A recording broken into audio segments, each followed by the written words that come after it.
welcome to English Linguism. Nah, di video ini kita sudah masuk materi hari kedua nih, yaitu di materi grammar. Nah, di materi grammar ini kita akan membahas apa saja sih konteks atau materi-materi yang ada di dalam grammar dan materi apa saja yang wajib kalian kuasai. Nah, kita akan kupas tuntas di video ini. Nah, sebelumnya perkenalkan dulu, mungkin ada teman-teman yang baru masuk ke dalam grup. Okay, let me introduce myself to you. My name is Rocky. You can call me Rocky because my name is Rocky. You should call me Rocky, just Rocky. And I've been teaching English for about 5 years lately, especially in speaking and TOEFL lessons. If you want to know me more about me, just find me in official Instagram of English Linguism. Okay, kita bahas nih. Jadi kita membahas materi dari grammar. So, pertama-tama sebelum kita bahas nih seperti biasanya ya, apa sih grammar itu? Nah, sebelum kita ini pertanyaannya adalah apa sih grammar itu? Nah, kalau kita kaji dari Wikipedia ya, ini sumber dari Wikipedia, yakni pengertian grammar tersebut adalah grammar merupakan struktur penyusunan kalimat dengan menggunakan struktur yang benar. Sebuah kalimat akan menjadi sempurna. Struktur ini pun digunakan dalam segala bahasa, bukan hanya dalam bahasa Inggris. Mungkin untuk bahasa Indonesia kamu lebih mengenal dengan istilah SPOK. Nah, jadi grammar ini adalah SPOK-nya bahasa Inggris, itulah intinya. Kalau di bahasa Indonesia itu SPOK, kalau di bahasa Inggris itu ada namanya grammar. Nah, terus materi apa saja yang wajib kalian kuasai ya ketika kalian belajar grammar? Oke, saya sudah sinkronisasi, saya sudah kerucutkan. Jadi ada sekitar 5 materi yang harus kalian kuasai di grammar, yakni di materi component of language, di mana di dalamnya terdapat letter, word, phrase, sentence, dan juga clause. Apa sih itu?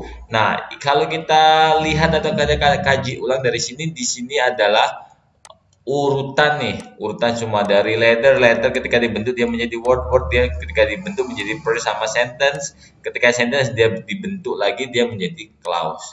Maksudnya bagaimana, Mister? Kita kupas satu persatu. Yang pertama, kita membahas masalah letter. Kalau kalian buka Google Translate ya, terus kalian tuliskan letter, arti dari letter adalah bagian bahasa terkecil yang belum bermakna dan belum berkelas kata, atau simpelnya letter itu huruf. Oke, letter itu huruf. Definisinya adalah bagian bahasa terkecil yang belum bermakna dan berkelas kata. Oke, jenis dari letter itu dibagi menjadi dua, yaitu yang pertama ada vokal, yang kedua ada konsonan. Apa itu vokal, apa itu konsonan? Mungkin di letter ini kita tidak bahas mendetail ya, karena tidak di ini pun ya, tidak kita bahas pun kalian sudah pasti paham ya. Letter itu adalah huruf. Huruf itu yang mana, Mister? Ya, A, B, C, D sampai Z itu adalah huruf. Nah, tapi huruf itu dibedakan menjadi dua, yaitu huruf vokal sama huruf konsonan. Apa itu vokal, apa itu konsonan? Kalau simpelnya sih di bahasa Indonesia itu huruf mati sama huruf hidup. Di mana huruf hidup itu hanya ada 5, yaitu A, I, U, E, sama O. Sementara sisanya itu adalah konsonan atau huruf mati. Jadi kita nggak akan kupas tuntas tentang letter, karena apa ya, itu tadi letter itu tanpa dijelaskan pun kalian pasti sudah paham di sini. Oke. Yang kedua, word. Word kalau kalian translate, kalau kalian tahu artinya, yaitu word artinya adalah kata. Tapi definisinya adalah rangkaian huruf yang sudah bermakna dan berkelas kata. Kita lihat dulu nih yang tadi. Yang letter. Letter itu ada bagian bahasa terkecil yang belum bermakna dan belum berkelas kata. Sementara word itu rangkaian huruf. Jadi word adalah rangkaian dari letter itu tersendiri, yang dimana dia sudah bermakna dan berkelas kata. Maksudnya gimana, Mister? Ini teman-teman nanti maksudnya pembahasan part of speech, yaitu post atau part of speech atau bahasa Indonesia adalah kelas kata, di mana ada kata sifat, kata benda, kata kerja, kata apa lagi, kata keterangan, dan lain-lain. Nah, contohnya dari letter itu adalah yang pertama di sini saya sudah menulis window. Itu adalah artinya adalah jendela. Kalau di bahasa Indonesia jendela itu adalah kata benda. Kalau bahasa Inggrisnya adalah noun. Kind itu baik hati. Baik hati merupakan kata sifat. Ketika bahasa Inggrisnya dia namanya adjective. Study, belajar. Belajar itu menunjukkan suatu aktivitas atau dia menunjukkan dia menjadi kata kerja yang dia dimasukkan dalam kategori verb. But, tetapi. Nah, but di sini dia mempunyai dua kelas kata. Dia bisa menjadi dua kelas kata. Dia bisa menjadi kata depan atau preposition. Dia juga bisa menjadi kata hubung atau conjunction di sini. Nah, inilah tadi contoh-contoh dari kelas kata. Terus apalagi Mister? Oh, banyak sekali. Kalian kalau buka kamus yang berapa? Kamus 3 miliar kosakata, vocabulary itu banyak sekali. Jadi untuk mengidentifikasinya ya ini tadi kalau ada kata benda, kata sifat, kata kerja, kata depan dan juga kata hubung. Nah, ketika word ini nanti dirangkai lagi ya, ketika word itu dirangkai lagi dia menjadi phrase. Apa itu phrase? Phrase kalau di bahasa Indonesia adalah frasa. Nah, definisi dari frasa adalah ini definisinya adalah kalau tadi kan word itu rangkaian huruf. Kalau phrase atau frasa itu sudah rangkaian kata. Jadi ini rangkaian dari word ya yang bermakna tapi tidak membentuk pola subject verb, melainkan berpola H plus M atau head dan modifier. Apa itu head? Apa itu modifier, Mister? Head adalah yang dijelaskan, modifier adalah yang menjelaskan. Kalau di bahasa Indonesia kalian pasti pernah belajar kan dari kata menjelaskan dan dijelaskan ya. Kalau di bahasa Inggris adalah head dan modifier itu adalah susunan dari phrase. Contohnya bagaimana, Mister? Contohnya seperti ini nih. Nah, sebelumnya ada polanya dulu. Jadi pola dari phrase itu ada 4 yaitu bisa menjadi modifier head, modifier head, modifier dan head modifier. Nah, di semua pola dari phrase atau susunan phrase, entah itu head dan modifier, di semua pola ini headnya hanya ada bisa satu saja dalam satu susunan phrase. Oke, sementara modifiernya atau yang menjelaskannya bisa lebih dari satu. Contohnya seperti apa? Contohnya seperti ini nih. Hot water. Kalau kita artikan ya, kalau kita translate di hot water itu artinya adalah air panas. Nah, bagaimana cara menentukan head mana yang modifiernya? Ya, head adalah yang dijelaskan, modifier yang menjelaskan. Ketika kita translate nih, hot water, air panas. Airnya yang menjelaskan panas atau panasnya yang menjelaskan air.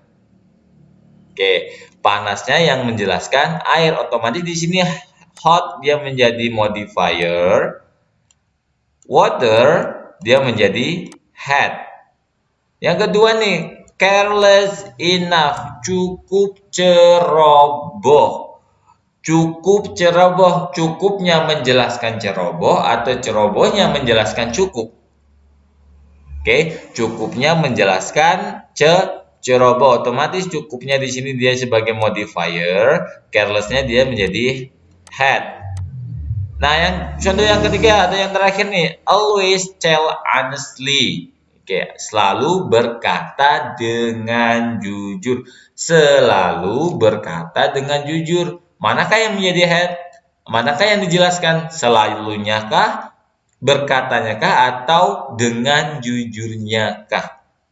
Oke, kalau kita kaji di sini, always tell honestly. Di sini yang dijelaskan adalah berkata. Karena apa? Dengan jujur dan juga selalu di sini dia menjelaskan bahwa dia loh selalu berkata dengan jujur. Makanya berkata di sini menjadi had. Nah, inilah tadi yang dimaksud dengan susunan phrase, yaitu had dengan modifier. Jadi ketika teman-teman ketika pernah belajar grammar sih menemui kan, kalau teman-teman belajar grammar pasti berpatokannya atau kiblatnya itu adalah dalam satu kalimat harus ada subject verb-nya. Nah, ketika dan ini sering terjadi juga di kamus Inggris, teman-teman. Jadi, ketika yang baru-baru belajar grammar, baru-baru saja mendapat materi yang subject verb, di mereka sering menidakbiasakan atau sering melarang susunan phrase. Karena apa? Karena phrase ini jarang dibahas ketika di kelas-kelas grammar yang ada di kampung Inggris. Jadi beruntunglah teman-teman yang belajar materi ini. Nah, phrase ini nanti dia dibagi menjadi 8. Apa saja susunannya tidak akan kita bahas di video ini karena nanti videonya akan terlalu panjang. Kita next saja ke materi selanjutnya. Nah, sentence. Sentence ini artinya adalah kalimat.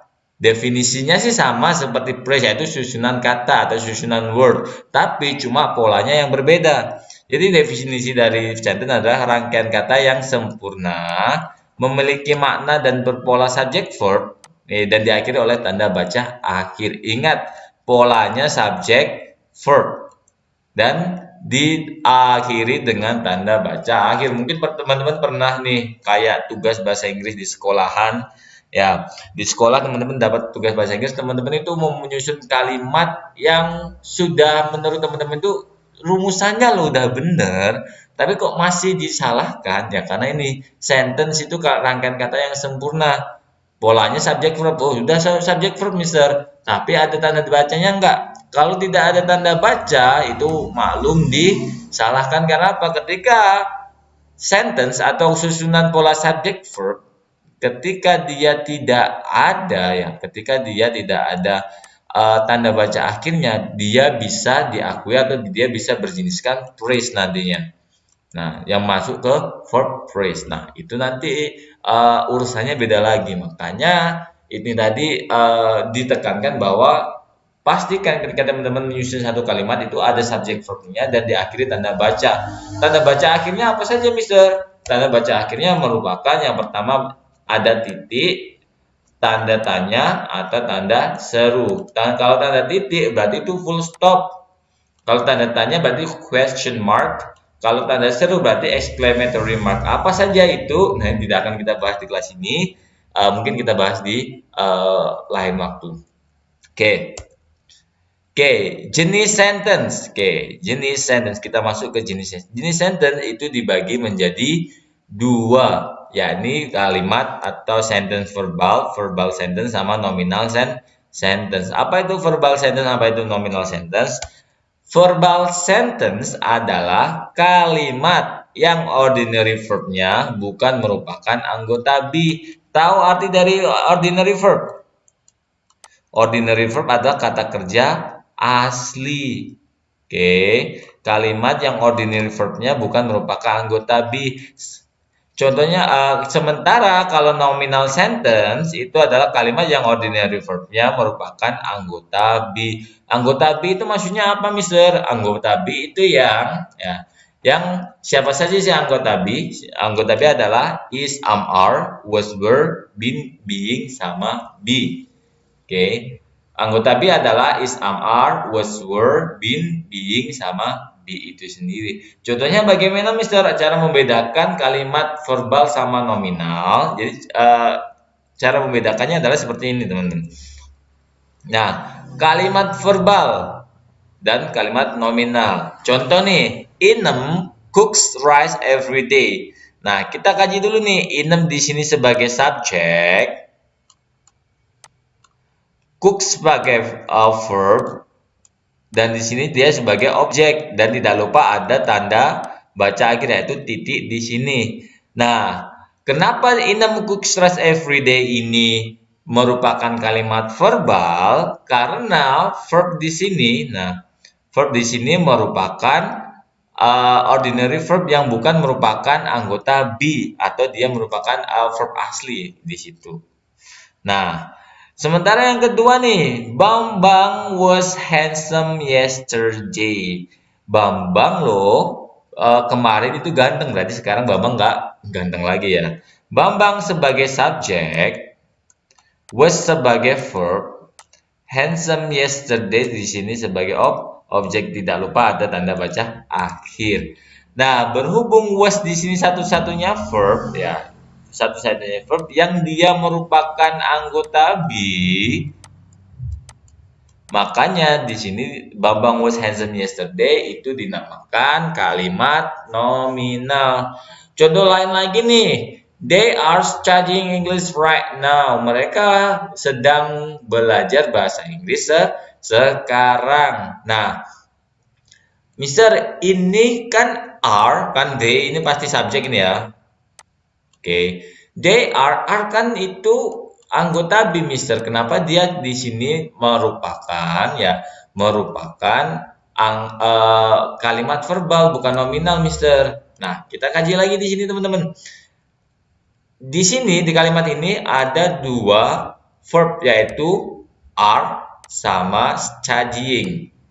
Nah, ketika teman-teman menemukan rangkaian verb yang lebih dari satu verb, itu verb yang digunakan atau verb sebagai ordinary adalah verb yang paling belakang. Sementara verb yang paling belakang di sini adalah atau bukan merupakan anggota be. Benar yang are ini anggota be, tapi dia tidak berperan penuh di dalam kalimat ini. Yang berperan penuh adalah studying di sini, yang merupakan verb asli atau verb ing di situ, bukan anggota be. Nah, fungsi dari are di sini adalah sebagai kata kerja bantu menjelaskan study yang nanti akhirnya menjadi studying, yang nanti kalau teman-teman belajar tenses itu maksudnya ke kalimat present continuous. Oke. Nah, yang kedua nih contoh dari nominal, the student are being diligent. Nah, Mister ini kan sama-sama dua verb lagi nih. The student otomatis subjek di sini. Are being. Kenapa dia masuknya ke nominal? Di sini are studying kan verbal. Kenapa are being di sini nominal? Kalau di sini sudah jelas, studying di situ bukan merupakan anggota be, verb yang terakhir. Di sini verb sama-sama ada dua verb juga. Oke, being di sini masih sama-sama anggota be. Are itu anggota be, being anggota be. Makanya dia masuknya ke kalimat nominal. Oke, itulah tadi pembahas masalah sentence. Nah, next kita membahas masalah clause. Apa sih itu clause? Kalau tadi dari letter itu adalah bagian bahasa terkecil, word itu rangkaian letter, phrase sama sentence itu adalah rangkaian word. Kalau clause ini sudah masuk ke rangkaian kalimat. Jadi ini rangkaian dari sentence. Yang definisinya adalah, ini kalau bahasa Indonesianya adalah klausa. Definisinya adalah susunan kalimat yang terdiri dari main clause sama sub clause. Apa itu main clause? Apa itu sub clause ya? Main clause adalah kalau di bahasa Indonesia itu induk kalimat. Dia bisa berdiri sendiri dan dia bisa menjadi kalimat. Sementara sub clause itu adalah anak kalimat, tidak bisa berdiri sendiri dan tidak bisa menjadi kalimat. Contohnya polanya seperti apa? Kalau main clause itu kenapa bisa berdiri sendiri? Karena dia berpola subject verb. Sementara sub clause dia berpolanya conjunction subject verb. Apa bedanya, Mister? Kan sama-sama ada subject verbnya. Kenapa tidak yang sub clause tidak bisa berdiri sendiri? Kita kaji dulu nih. Saya ada contoh di sini nih. Ada contoh di sini ya. Ini yang pertama. She gets a high score because she study hard. Ini harusnya ada ini titiknya di sini. Nah, she gets a high score because she studies hard. Oke. Nah, kita kaji nih. She gets subject verb. A high score di sini menjadi objek. Because she studies hard. Di sini adalah conjunction subject verb. Jadi kalau di sini bisa kita bedakan bahwa she gets a high score ini adalah main clause, because she studies hard ini adalah sub clause. Ini induk kalimat. Di sini adalah anak kalimat. Kenapa bisa Mister? Ya itu tadi dari rumusannya subject verb dia merupakan main clause, sementara big conjunction subject verb itu adalah susunan subclause. Jadi kenapa subclause tidak bisa berdiri sendiri? Contoh nih, coba lihat di sini. She gets a high score subject verb. Bisa nggak dia berdiri sendiri? Bisa kan karena subjek verbnya sudah jelas. Sementara di sini yang because she studies hard benar sih she studies. Oke. Subjek verbnya ada, tapi apakah because di sini bisa diletakkan di depan? Tidak bisa kan? Kan karena apa? Conjunction itu kata hubung yang menghubungkan antara dua kalimat. Kalau dia letaknya di depan, bagaimana dia menghubungkannya? Apa fungsi dia? Bukan kata hubung lagi dong. Dia nanti jadinya preposition atau kata depan di situ tadi. Makanya ini she get a high score ini adalah main clause, dan because she studies hard ini adalah sub clause. Oke. Nah, ada note sedikit nih. Jika main clause berdampingan dengan sub clause, maka dia tetap disebut main clause. Kayak ini tadi nih. Jika ada main clause di sini berdampingan dengan sub clause di sini, dia menjadi main clause. Tapi ketika main clause berdiri sendiri tanpa adanya sub clause ya, dia bisa disebut sentence. Jadi main clause itu bisa menjadi sentence, sedangkan sub clause itu tidak bisa menjadi sentence. Karena sub clause rumusnya adalah conjunction, subject, verb conjunction tidak bisa diletakkan di depan karena dia adalah kata hubung yang seharusnya fungsinya adalah menghubungkan. Nah, itulah tadi teman-teman materi dari grammar ini. Jadi kita review lagi ya dari awal tadi 5 poin penting di components of language yang harus kalian pahami benar-benar. Jika teman-teman mau skill bahasa Inggrisnya itu lebih bagus lagi, yaitu teman-teman harus memahami yang pertama tadi letter tanpa dijelaskan pun teman-teman pasti paham. Yang kedua word kelas kata, jadi teman-teman bisa belajar nanti kalau teman-teman ini belajar tentang part of speech atau kelas kata, nanti teman-teman akan belajar tentang word itu. Yang ketiga adalah phrase itu adalah frasa. Apa sih fungsi dari phrase, apa tujuannya phrase itu nanti kalau teman-teman ambil kelas phrase pasti tahu apa sih fungsinya phrase. Yang keempat ada sentence, bagaimana teman-teman merancang rumusan ya. Jadi ada berapa rumus sih di dalam sentence itu, ada apa itu simple past, apa itu simple present, apa itu past present continuous, apa itu kalimat nominal verbal, rumusnya kalimat nominal verbal itu apa saja, apa itu conditional sentence, apa itu question word, question tag, dan banyak lagi masalah sentence nanti. Dan yang kelima ada namanya clause, apa itu adverbial clause, apa itu noun clause, apa itu verb adjectival clause, dan lain-lain. Banyak banget materi-materi clause yang harus teman-teman pelajari nanti. Nah, bagaimana, sudah bingung? Jadi ketika teman-teman ingin improve atau belajar bahasa Inggris ala-ala kampung Inggris nih ya, belajar kampung Inggris tapi hanya dari rumah saja, Academic English Program by English Linguism cocok untuk teman-teman ketika teman-teman mau merasakan bagaimana sih cara dan materi-materi pembelajaran kamu Inggris tapi hanya dari rumah saja. Ini adalah online class dari English Linguism yang di dalamnya membahas speaking, grammar, dan pronunciation, di mana teman-teman akan belajar banyak dengan para tutor-tutor yang sudah berpengalaman tentunya ya. Ini bagaimana teman-teman mengimprove speaking, memahami materi grammar yang lebih mendetail, dan imitation native speaker di pronunciation, how to change your pronunciation. Bagaimana teman-teman itu ngomong kayak bule gitu. Nanti akan dibahas ketika teman-teman mengambil kelas yang ada di Academic English yang ada di English Linguism. Nah, Academic English ini pun bervariatif juga kelasnya, ada yang level 1, level 2, level 3. Maksudnya apa ya? Speaking level 1, level 2, level 3, grammar level 1, level 2, level 3. Jadi sesuai kemampuan teman-teman. Jadi teman-teman mau ambilnya kelas Mister, ternyata saya dari basic banget nih, berarti ambilnya level 1 semua. Kalau saya udah ada basic Mister 30% tapi pengen cas khusus ngomong bahasa Inggris, berarti ambilnya speaking level 2 atau speaking level 3.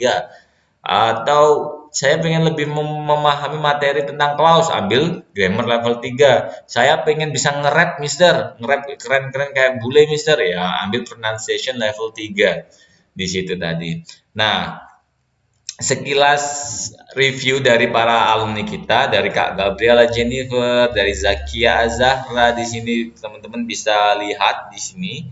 Ini alumni-alumni kita, ya kayak Kak Dia Ayu Amarwati ini, Sarah Giovanni, dan masih banyak lagi sih sebenarnya. Jadi saya tidak bisa cantumin di sini. Jadi jika teman-teman ingin improve skill bahasa Inggrisnya, let's join us ya. Nanti bisa belajar sama saya, sama tutor-tutor yang lain juga, dan juga tentunya menggunakan metode yang fun ala kampung Inggris. Tapi Mister, saya nih bingung nih milih kelasnya nih. Saya nggak tahu kemampuan saya dari mana, mana cocok kelas yang cocok untuk saya, Mister. Saya bingung banget nih. Tenang saja teman-teman. Jadi kita di Linguism kita mengadakan placement test gratis untuk teman-teman supaya teman-teman tahu kemampuan bahasa Inggrisnya itu seperti apa. Bagaimana sih cara memilih programnya, program mana yang tepat nanti teman-teman akan sharing sama mendapatkan placement test gratis dari English Linguism. Caranya bagaimana? Silakan klik link yang ada di bio IG ini ya. Untuk link pendaftaran dan juga link placement test saya cantumkan. Atau teman-teman mau sharing-sharing sama saya nih. It's no matters. Saya available 24/7, jadi saya available selalu. Saya nanti mungkin saya cantumkan nih ya, cantumkan link WhatsApp saya ya nanti di deskripsi video ini. Jadi teman-teman tinggal klik saja nanti bisa sharing-sharing sama saya.